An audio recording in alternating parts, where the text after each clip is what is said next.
पढ़ाई करने में तुम्हें और साइकिल वगैरह साइकिल से आते हैं? साइकिल मिली है क्या? हाँ, स्कूल से मिली है। अच्छा, स्कूल से मिली है क्या? एक मिनट।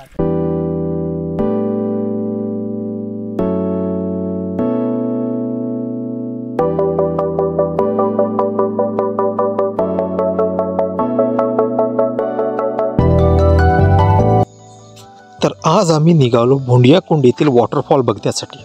अमरावतीवरून परतवाडा, घटांग, कोकरू असा आमचा प्रवास। अमरावतीवरून भोंडियाकुंड जवळपास 110 किलोमीटर दूर असलेले भैसदेई तालुक्यातील आणि बैतूल जिल्ह्यातील निसर्गरम्य गाव। सिपना नदीचा उगमसुद्धा याच गावात झाला। घटांगवरून जेव्हा आम्ही कोकरू या गावात जाण्यासाठी निघालो आणि जसजसा आम्ही घाट चढत गेलो तर सर्वत्र दाट धुके होते।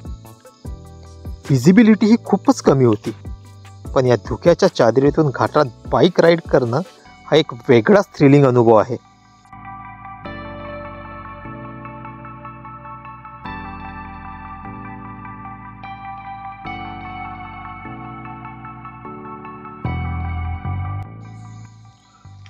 कोकरू या गावापासून जवळपास 7 ते 8 किलोमीटर अंतरावर भोंडियाकुंड हे सातपुडा पर्वतरांगांच्या मध्ये एक सुंदर असे गाव आहे।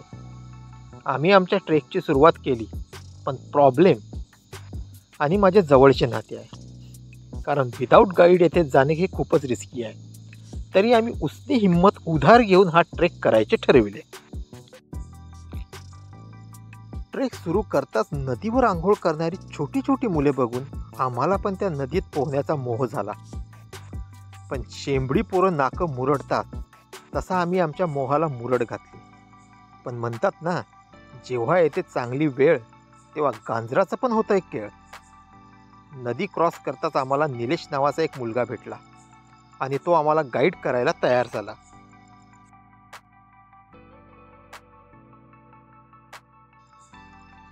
तांबड्या मातीचा चिखल, मक्याची शेती आणि त्यामधून छोटीशी पायवाट, यातून चालताना एक वेगळाच अनुभव येत होता।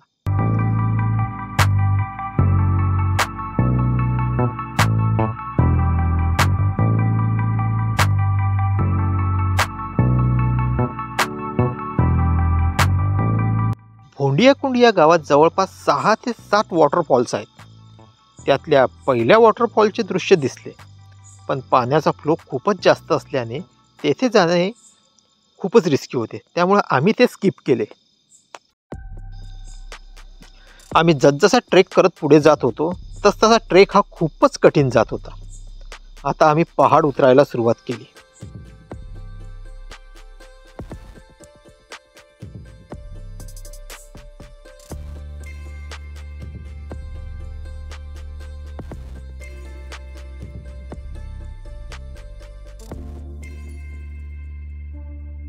जाऊ तिथंच खाऊ या ब्रीदवाक्याचे जनक प्रवीण दादा यांनी त्यांच्या बॅगमधून भिजवलेले चणे, मटकी, मूग आणि शेंगदाणे हे आम्हाला दिले। त्यांचा आस्वाद घेत लोळत रांगत सरपटत आम्ही धबधब्यापाशी पोहोचलो। पायवाट खूपच निसरडी होती। एकमेकास सहाय्य करू आणि माघारी एकमेकांचीच ठासू या म्हणीचा वापर करून आम्ही धबधब्यापाशी जायला निघालो।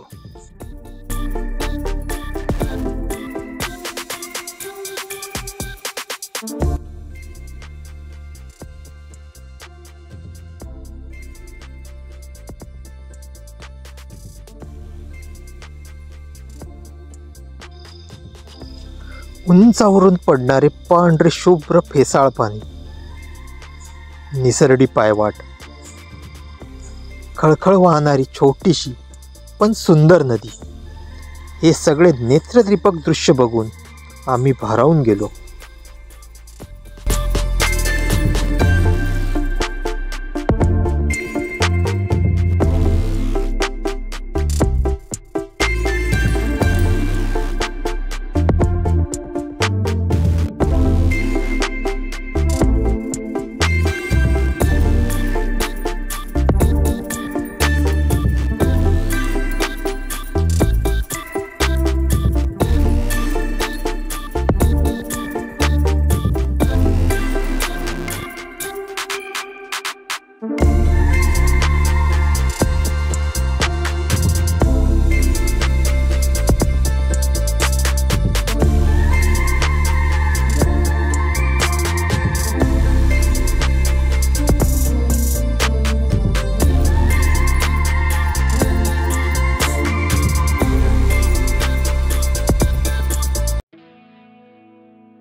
जवळपास 1 ते 1.5 तास आम्ही येथे हा सुंदर असा धबधबा निहाळत बसलो. इथून परत यायची इच्छाच होत नव्हती.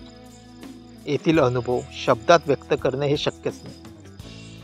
डोळे दिपावणारा हा अनुभव आम्ही आमच्या डोळ्यात साठवून इच्छा नसतानाही या धबधब्याचा निरोप घेऊन एखादी नसलेली गर्लफ्रेंड सोडून गेल्याचं दुःख काय असते याचा अनुभव या धबधब्याचा निरोप घेताना मला आला. आणि जड अंतःकरणाने या धबधब्याचा निरोप घेऊन आम्ही आमचा पुढचा ट्रेक सुरू केला.